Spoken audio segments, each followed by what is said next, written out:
Assalamualaikum warahmatullahi ta'ala wabarakatuh. Dan salam sejahtera.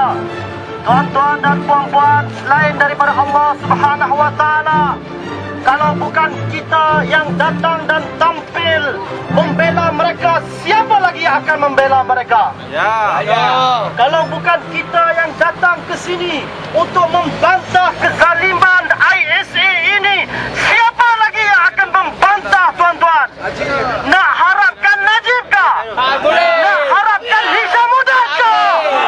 Yang tahu dengan lencopnya, tuan-tuan, ini menyebabkan rakyat akan bangkit menumbangkan mereka. Tuan-tuan dan puan-puan yang dikasihi sekalian, sabda Nabi SAW, afdal jihad kalimatu haqqin inda sultanin jair. Jihad yang paling afdal ialah menyatakan kebenaran di hadapan pemerintah yang zalim. Tuan-tuan takutkah merebut jihad yang paling afdal ialah nyatakan kebenaran di hadapan pemerintah yang zalim? Siapa yang ada depan kita, tuan-tuan? OCPD kah? Ataupun menteri kah? Siapa mereka itu? Kami tidak peduli. Yang kami takut ialah Allah Subhanahu wa ta'ala.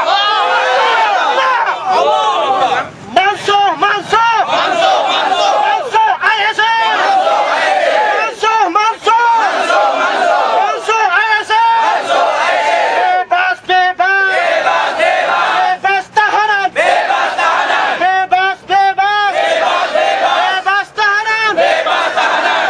Saudara-saudaraku sekalian, firman Allah Subhanahu wa ta'ala yang menyebut, wala tarkanu ilal ladzina zalamu fatamassakumun nar.